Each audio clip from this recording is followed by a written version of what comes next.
Customs Commissioner says syndicate active in the system.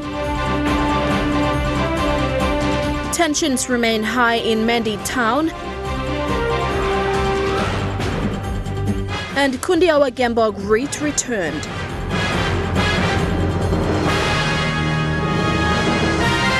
This is National EMTV News with Helen Sayer. Good evening and thanks for joining us for Tuesday's news.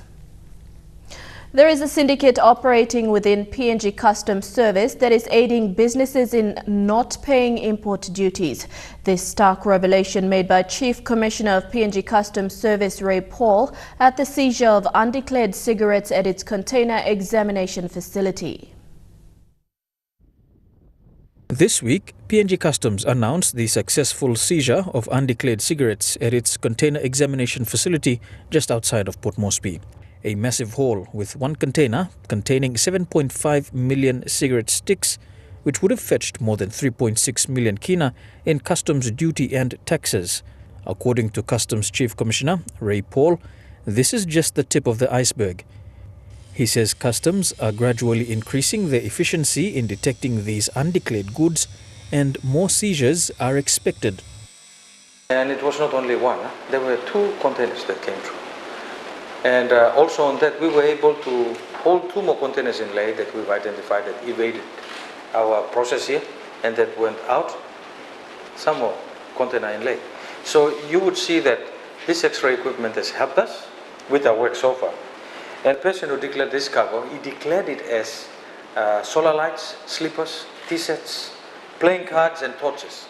So this is the ongoing challenge that we continue to face, people not declaring correctly. We are now capable, or our border protection capabilities have been enhanced by this, with this X-ray facility.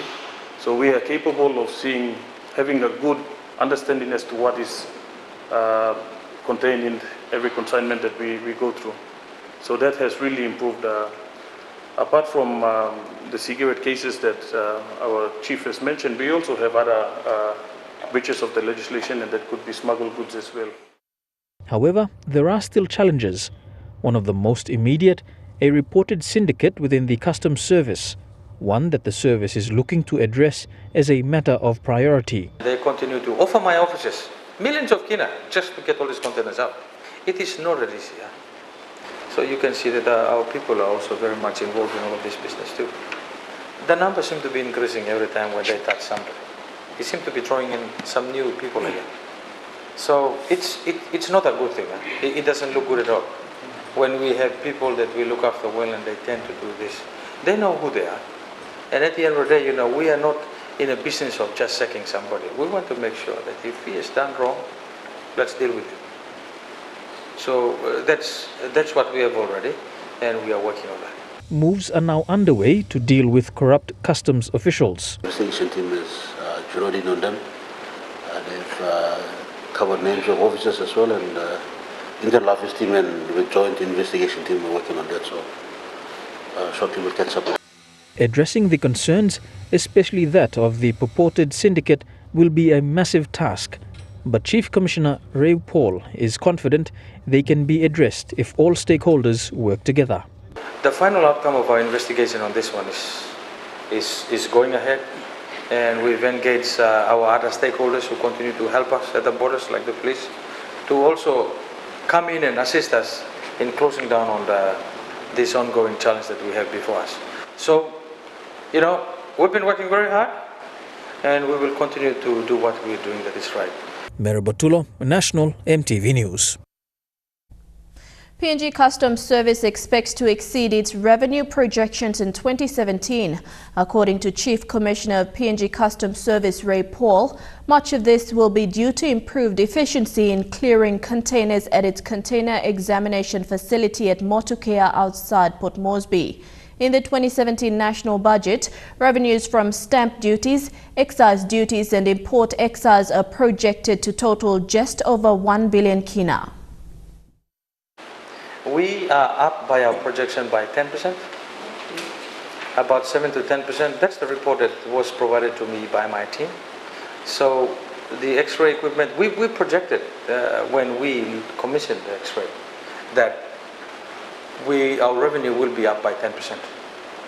And let me confirm to you today, I report to you that yes, we will live up to that expectation. It varies between 7 to 10, but we know for sure by end of this year we'll be up by 10% on our projection for the year. The tribunal hearing the case of National and Supreme Court Judge Sir Bernard Sakora convened today. Justice Sir Bernard was removed from office over delayed judgment in hearing court cases reserved for decision. However, his lawyer Loani Henao sought adjournment to sort out important court documents. The tribunal was expected to examine the legality of his removal from office. Eric Harupma with this report. The members of the tribunal comprised of Justice Bruce Robertson, a former judge of the Court of Appeal and High Court of New Zealand, Justice William Neal, a judge of the National and Supreme Court based in Goroka, and Lawrence Kangwea, a judge of the National and Supreme Court based in Keviang. A full tribunal proceeding commenced this morning at the Waigani National Court in Port Moresby to determine the legality of the removal of Senior National and Supreme Court Judge Sir Bernard Sakora from office by the Judicial and Legal Services Commission. Sir Bernard was not present in court. However, his counsel Loani Henao of Henao Lawyers sought an adjournment in court, denying a written record of the reference was not presented to his client and as such was not aware of the date of the hearing. Mr. Henao had written a letter to the chairman of the Judicial and Legal Services Commission seeking an adjournment of 21 days from now. The tribunal told the court that they had just received the letter yesterday. Public Prosecutor Pondros Kalowin, who represents the state, says the reference was made known to him prior to the hearing and there's no reason for an adjournment. After a recess, the tribunal told the court that it's not the right time to assess the validity of the matter because Sir Bernard is a member of the bench and deserves a fair hearing. The matter returns on Tuesday, September 19th. Eric Harupma, National EMTV News. Registrar of the National Court in Waigani has issued a notice to Taripori MP James Marape and the PNG Electoral Commission to check the court registry for a petition filed against them. Through a notice of petition, the registrar said the court can proceed to hear the case without any notice to respondents who fail to file a notice to appear. This means despite the absence of both parties, the case will proceed before the Court of Disputed Returns. This is an election-related case. Mendi town is still tense despite the transportation of ballot boxes for the Southern Highlands regional seat to Mount Hagen for counting to resume. Normalcy has not been fully restored as people are afraid more tension might flare up after the declaration. Southern Highlanders are on high alert on the movement of 18 disputed boxes which were set aside during counting and are being locked up at Mendi police station.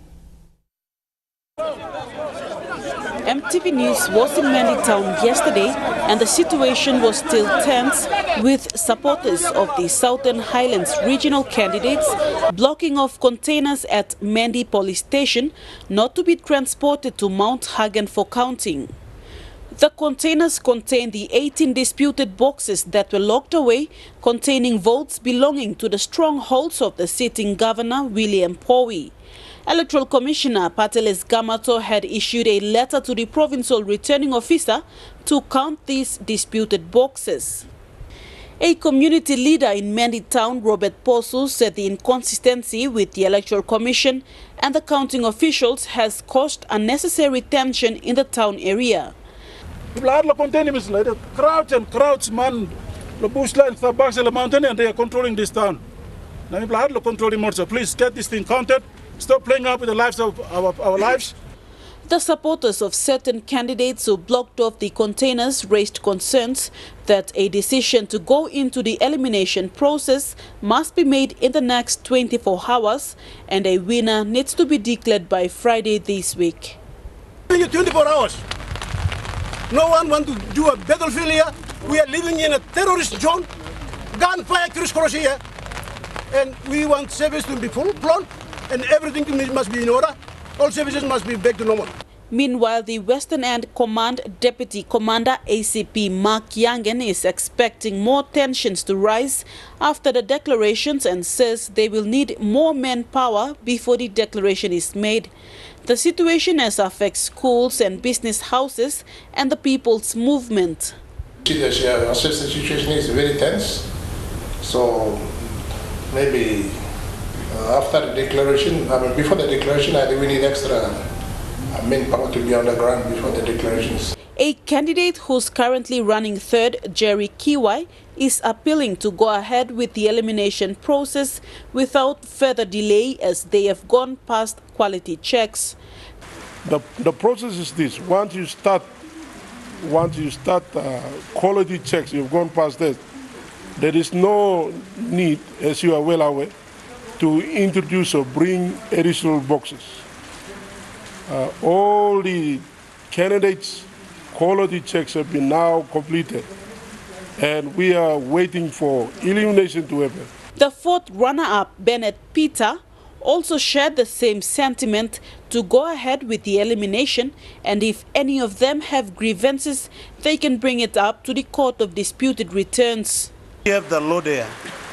We are law-abiding citizens, do things right, and we don't have to mislead this country. The Commissioner wants the counting of the 18 disputed boxes.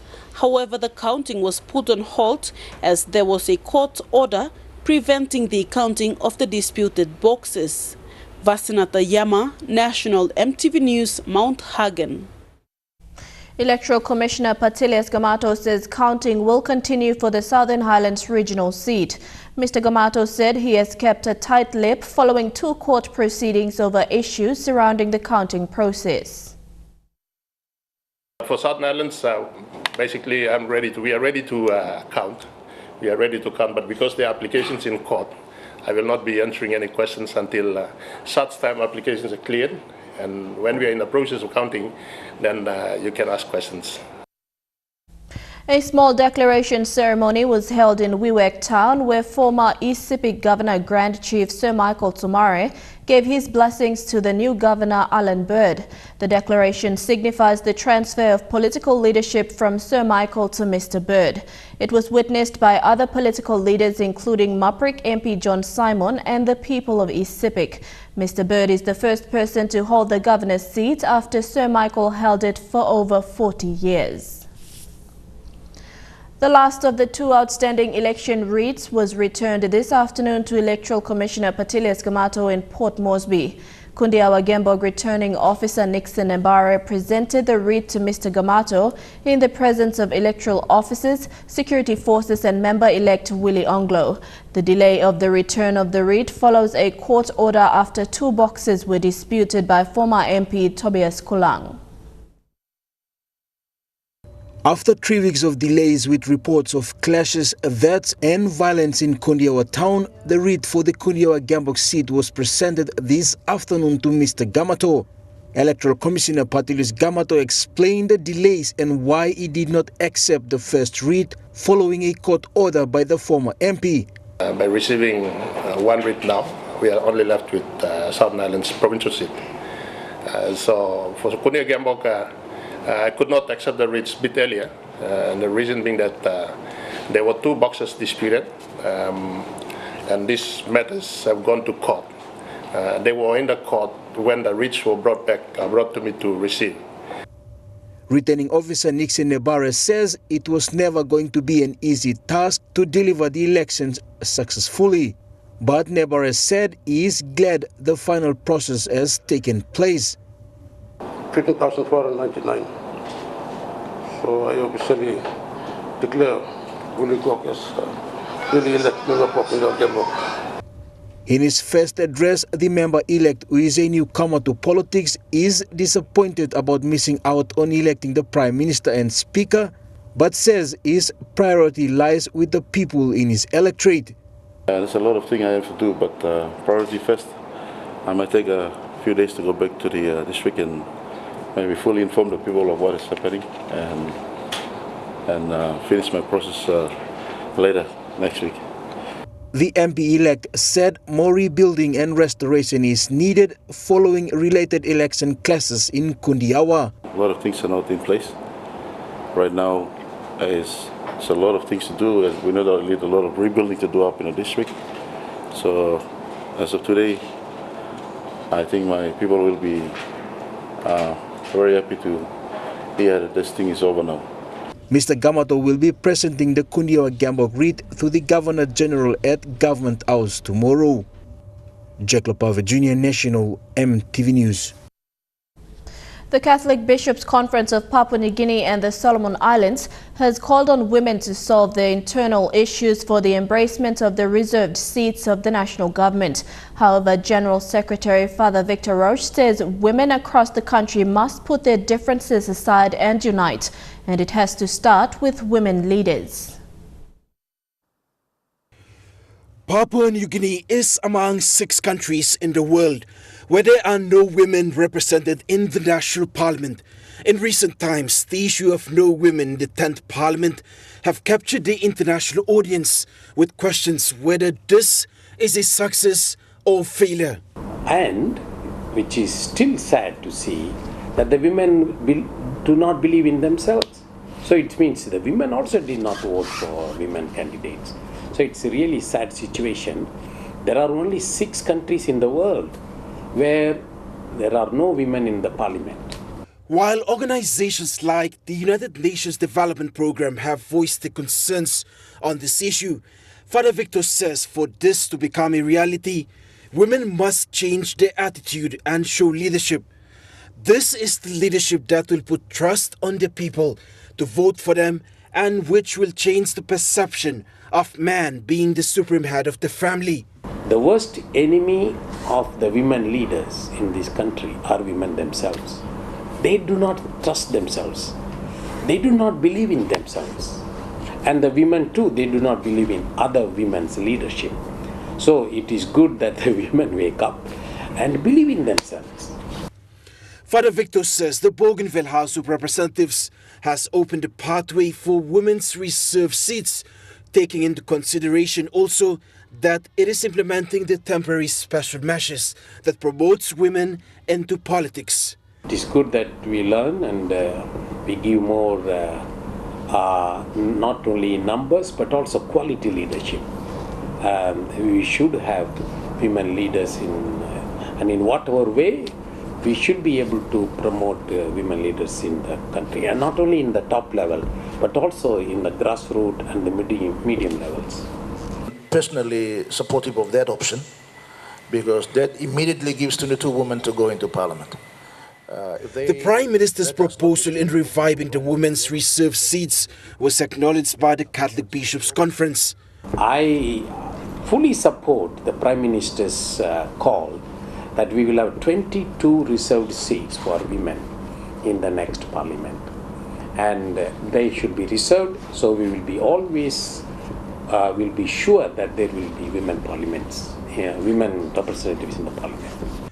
All members of parliament have been called on to vote for this proposal because the Catholic Church believes that men lead with head and women lead with the heart, and both are needed. Fabian Hakelitz, National EMTV News. National EMTV News will be back with more after the break. Stay tuned.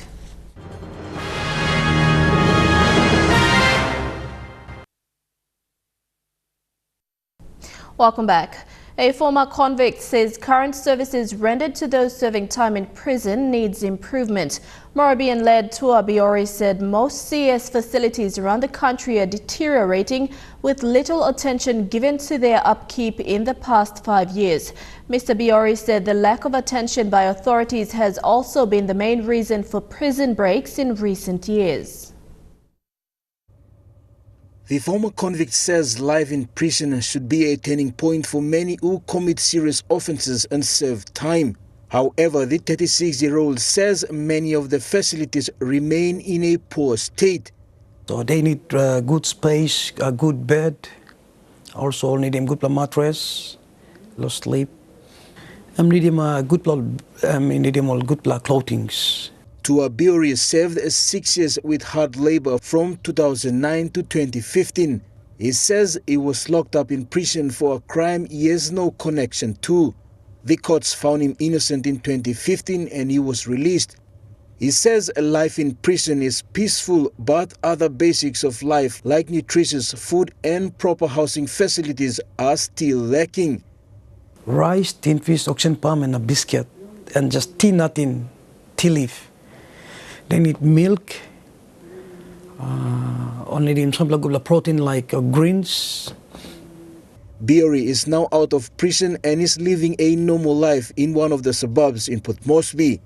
One issue he kept recapping in our interview with him is life after prison. He says no proper supportive programs are in place for those who are released after serving the term. Mr. Biori believes this is a factor in the increase of crimes and why youths turn back to crime for a living. This time, government need to have a plan for the prison across the nation, because once you may contain these people, we call them, they're not prisoners, they're human beings. If we can concern about them, to support them, may not finish the crime, the country, and by increase, really, and by reduce. Jack Lapave, Junior National, EMTV News. UNICEF and other health organizations are discussing a way forward to minimize malnutrition cases in developing countries. A discussion in Port Moresby today revealed that laws protecting baby feeds in Papua New Guinea are not effectively implemented. This was identified as an area of improvement for PNG authorities. Representatives from food organizations, including the National Health Department, highlighted ways forward to jointly address malnutrition cases in PNG and the Pacific. Required continuous monitoring. The aim of the 2 days discussion is to highlight the importance of having salt or iodine in every meal and to promote balanced and healthy meals for children. There are reported cases of malnutrition in health centers across Papua New Guinea, but more serious cases involve children between the ages of 1 and 5 years old. These discussions are important for families in Papua New Guinea as it creates awareness on consequences of malnutrition.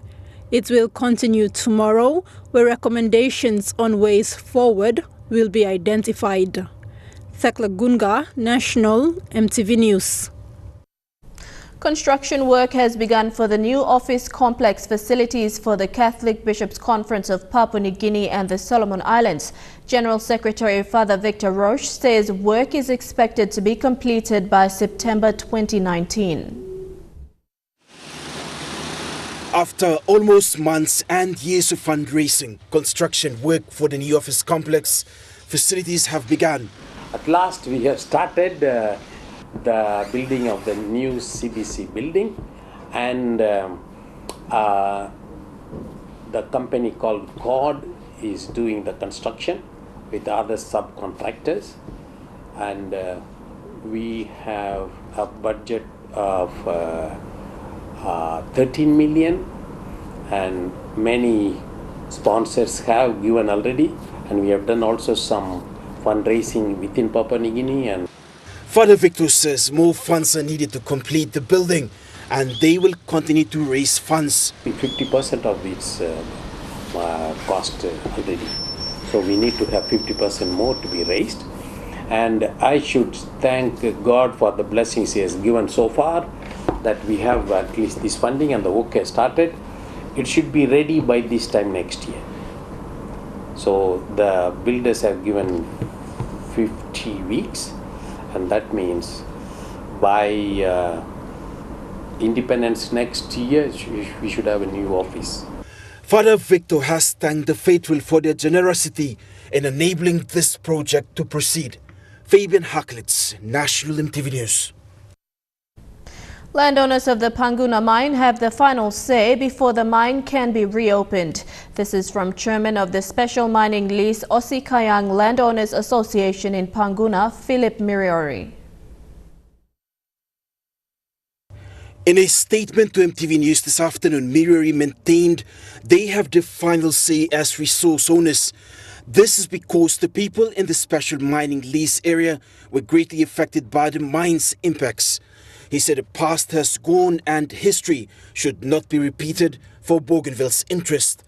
Miriori claims meetings have been conducted with resolutions and agreements passed which the SMLOLA were not a party to. He also highlighted any decision or document signed to reopen the Panguna mine will be in contempt of court. This is because the question of the interest of landowners and the mining project will be an agenda of discussion at the court audit mediation in Panguna next month. He also highlighted he has the mandate to represent his people through the SMLO-LA, and the National Court recognizes him as chairman and not Lawrence Daviona. Mirari maintains he is still the chairman until December 2018, when election of a chairman will be conducted again. Fabian Hakelitz, National EMTV News. A Financial Inclusion Innovation Summit is being held in Port Moresby today and tomorrow.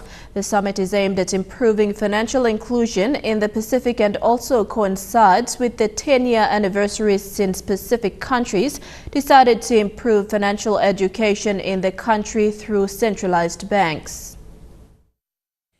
The summit has attendees from the Microfinance Pacifica network that includes Australia, Fiji, Federated States of Micronesia, Marshall Islands, Samoa, Tonga, Vanuatu and PNG. This is the 6th summit organized by the Foundation of Development Corporations to look into how financial inclusion is improving Pacific countries. Part of celebrating the 10 years of Microfinance Pacifica Network and the Pacific Microfinance Week, the newly branded Financial Inclusion Innovation Summit has as one of its central themes the role of innovation in progressing financial inclusion and improving the lives of the poor. Importantly, the role of wealth creation across the economies in the Pacific. Bank of Papua New Guinea Governor Loy Bakani, speaking at the opening of the summit, spoke on the achievement the Bank of Papua New Guinea, through its Centre of Excellence in Financial Service and Microfinance Bank and Institution, have made on financial inclusion. I feel innovations or new ways is the way forward for financial inclusion in Papua New Guinea, as the majority of people who are excluded from the formal financial sector. That is so given the geographical and structural constraints we face in Papua New Guinea and also in the Pacific. Similarly, Mr. Bakani also went on to say that technology innovation was the way forward for financial inclusion. We are extremely pleased to note over 800,000 people are now linked through mobile financial services and the banks, mobile network operators, and even postal services. Minister for Trade, Commerce and Industry Wera Mori welcomed the Pacific nations attending the summit and highlighted on the strategies the government had in place to extend financial inclusion. Our government's focus on rebuilding infrastructure, focus on rural areas and development of districts' capacity building at the provincial level will go a long way in promoting financial inclusion. General Secretary for the Pacific Island Forum, Meg Taylor, congratulated Pacific Islands who were pursuing financial education, saying that it was fundamental for every country to get financial education right. This is the heart of everything. If we don't get this right, we will never, ever be able to develop our countries. Meg went on to give her a recommendation on how best to improve financial inclusion. I urge you to consider extending regional financial inclusion programs and coverage to other parts of the region beyond those Pacific countries with central banks in the next 5 to 10 years. The summit will continue to tomorrow, and the summit will discuss on measuring the impact of financial inclusion, SME finance, innovation labs, wealth creation, and other topics on how best to continue financial inclusion. Adelaide Siraks Kari, National, EMTV News. And now looking at our finance news, the kina closed unchanged at $0.3135 in the interbank market. At Bank South Pacific, your kina was buying $0.306 $0.3827 Australian dollars, $0.252 euro, and 33.84 Japanese yen. Looking at commodity prices at New York close, gold is trading higher, cocoa closed higher, while coffee and copra closed the day lower. Crude oil is trading higher, palm oil and copper closed the day lower. And on the stock market, the Dow Jones closed at 5.27 points lower, the ASX closed at 40.89 points lower, and the All Ordinaries closed at 37.62 points lower. Stories making headlines overseas when we come back, including the devastation left by Hurricane Harvey in the United States. Stay with us for details.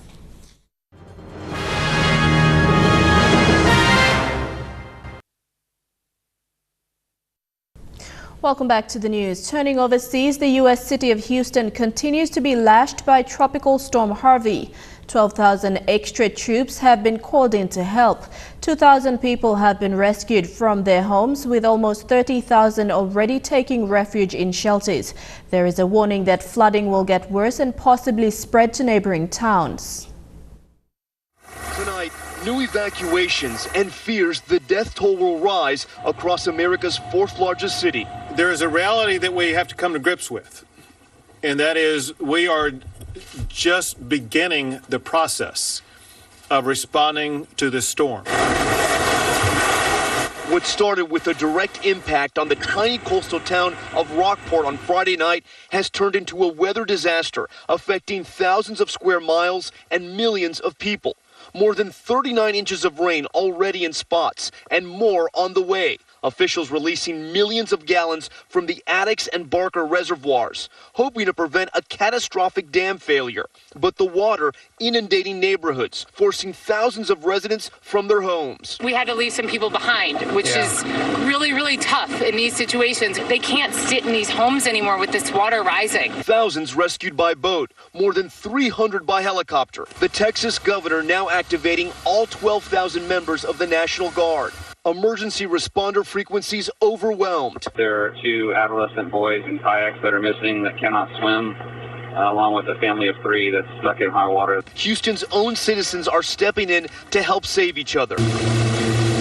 In another part of Houston, the Bel Air section, 2 brothers are working around the clock to save their neighbors. You can't see if it's a foot or 10 feet. We told them about a woman we heard was trapped.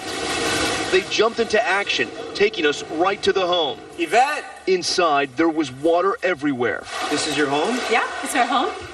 And these are our neighbors, Yvette and James, and one of our boys is here, and I'm going to start crying and be like an idiot. It's painful. They now have to abandon a home they've lived in for 25 years with only what they can carry. A male nurse in Germany who was convicted of killing 2 patients with overdoses of heart medication is now believed to have killed at least 86 other people. And investigators say the scale of the crime could be even larger. This man could turn out to be the deadliest serial killer post-war Germany has ever seen. In 2015, former nurse Niels Högel was sent to jail for murdering 2 patients. But police now say they found evidence that he murdered around 90 other patients and that there are dozens of other suspected murders that can't be proven. If the clues had been duly investigated at the time, even in Delmenhorst Hospital, then the deaths of many patients, in our opinion, could have been prevented. The nurse injected patients at this hospital with drugs to cause heart failure. His aim was to then resuscitate them and win recognition from colleagues. There are now allegations that some in the hospital knew what was happening. The current circumstances lead to the conclusion that the former management was aware that Niels H. had an unlawful and deadly impact on patients. That means that German authorities are asking questions about whether hospital staff turned a blind eye and about why it took so long for the murders to be uncovered. Trukai Sports is next. SB Hunt is back on track for their final matches. Details when we come back.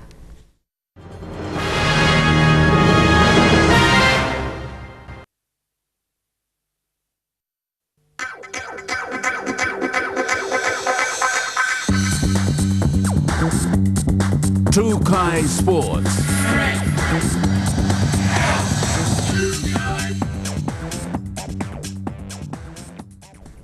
Welcome to Trukai Sports. After last weekend's regular round loss to Tweeds, the SP PNG Hunters plan to regroup and prepare for the finals. Hinting at the fallout effects of events leading up to the match affecting the team's composure, Hunters coach Michael Marum says he wasn't surprised with the results. From the flash. After an outstanding season, the Hunters' only casualty, Israel Eliab, has been ruled out for the rest of the season after suffering a fractured hand in last weekend's match. Marum is yet to confirm Eliab's replacement. There's options there for Paul Wawa to come back in. Butler can play in the centres. But again, all these players have probably played together in the past, and big games. We want to see someone that can probably really work hard in defence too. There are plans in place to start preparing for the semi-final playoff against the Redcliffe Dolphins. The team will be travelling to Kimbe, West New Britain Province, on Friday to train and prepare for the match. They start training on Saturday and have a bonding session on Sunday. Monday and Tuesday will see them visiting schools and hospitals before gathering with sponsors on Wednesday. They return on Friday, the 8th of September, before the Sunday match. We'll be there for a full week, and that's where we base all our training. So, away from the city, away from everyone, focus is just on our preparations down there. So, full team travels on Friday morning down there. They chose to prepare in Kimbe to help get their mindset ready for the finals. The players are probably thinking it's going to be a normal game again. Main thing for us, that's why we're moving the camp down to Kimbe. And they probably now realize how important the game is. Preparations for the finals are important at this stage. The Hunters fell short in 2015 and 2016. We are aware of those games. I've got video stats and everything about all those games there. So reminders, been going out to all the players and making sure we don't repeat it again. Their preparations is just has to be really spot on here. The Hunters will play Redcliffe, who will have their side strengthened with players from the NRL. Marum says defence is the only thing that will win the game for them.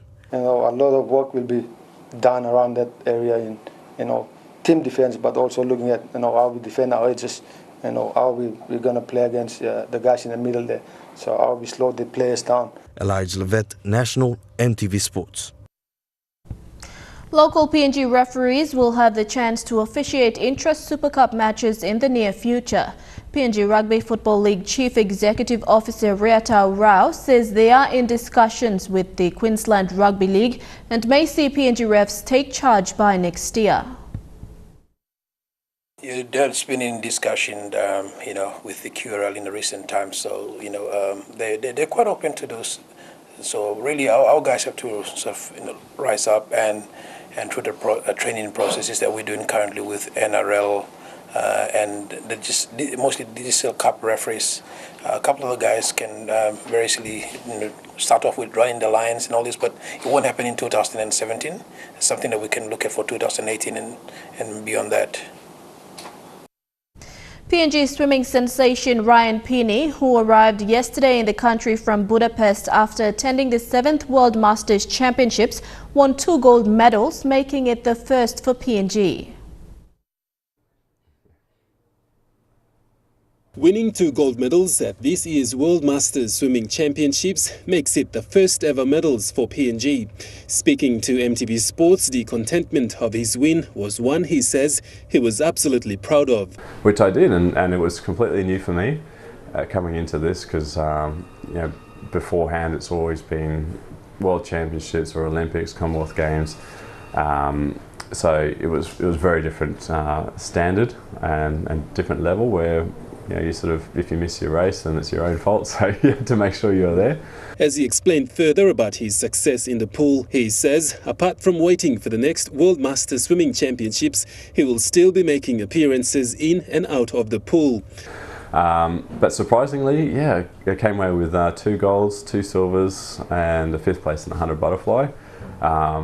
And 2 world records, which was in the 100 backstroke and 50 backstroke. So that was in my age group, which was really awesome. And I think the biggest thing for me taking away with this event was how the passion behind the swimming from all ages is that you find yourself talking with people who have noticed that you've raced, there's one particular guy who said he had a training partner that raced against me in the Beijing Olympics. Accompanying Ryan Pinney to the 17th World Masters Swimming Championships was Ashley Sito, who both represented PNG at the event. Ryan says the main focus for the swimming fraternity in the next 6 to 12 months will be the Gold Coast Commonwealth Games and the Oceania Swimming Championships that PNG will host come July next year. Now we'll be helping as much as I can, particularly for our swimmers. Commonwealth Games is going to be a fairly small team, and I was always there to help mentor those. Oceania Championships will be a great opportunity for a larger base of our swimmers, so I'll be here for that, which is going to be really good. So I'm hoping we'll put together a really strong team, because we're hosting the games, and which opens the doors up for a lot of swimmers. Godwin Eki, National, MTV Sports. Trukai Sports continues after the break. Don't go away.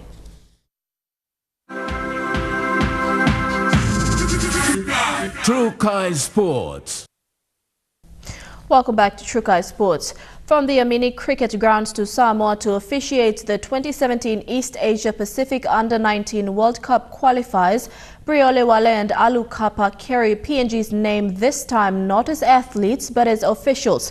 Cricket PNG is currently working towards developing umpires to international standard with support from MoniPlus. And umpiring an ICC-sanctioned match is a step up for any PNG umpire. Bri Olewale and Alu Kapa were selected to join New Zealander Sean Haig, Mavin McGoon from Fiji and Hitesh Sharma from Philippines to officiate the Under-19 regional qualifiers. All being first-timers to officiate at an ICC-sanctioned match, they were fortunate to have the mentorship and guidance of legendary ICC international umpire Billy Bowden. A New Zealander himself, Bowden previously officiated in 84 test matches, 200 one-day internationals and 20 T20 internationals.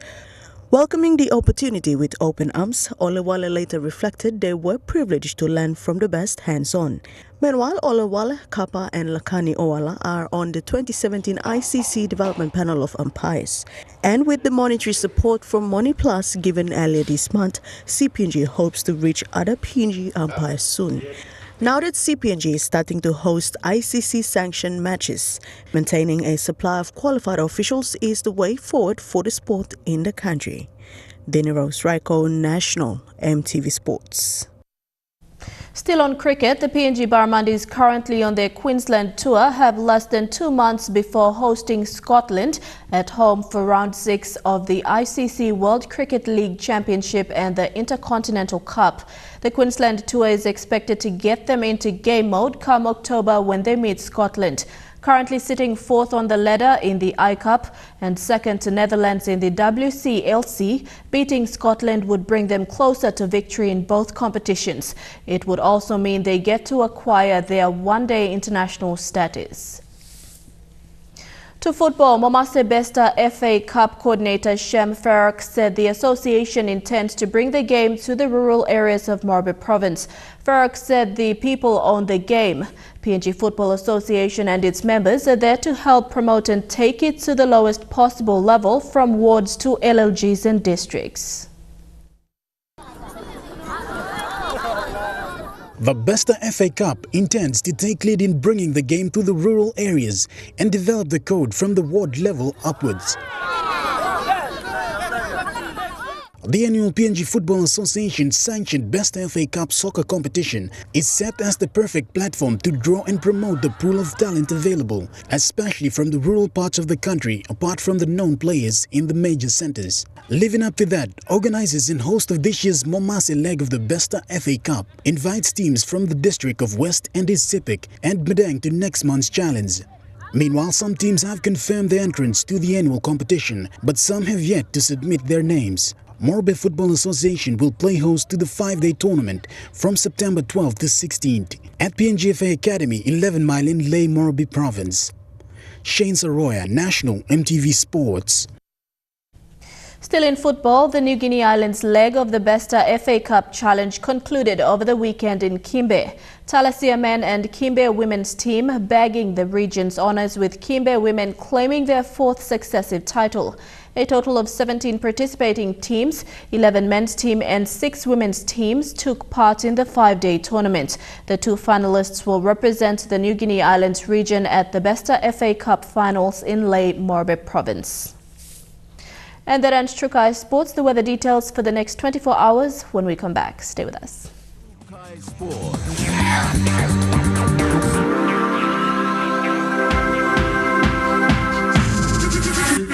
Trukai Sports. The weather details are proudly brought to you by Dulux Weather Shield. Worth doing with Dulux.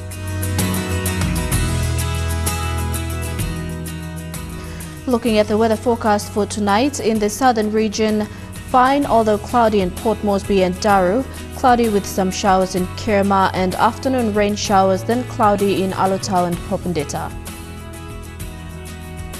In the Momase region, rain showers occurring, then cloudy in Lae and Vanimo, few showers, then fine in Medang and Wewak. In the New Guinea Islands region, fine although partly cloudy in Lorengau and Kavieng, some rain showers, then fine in Kokopo and Rabaul, thundery rain showers in Kimbe, and fine although partly cloudy in Buka. And in the Highlands region, afternoon to evening showers, then partly cloudy by night in all main centres.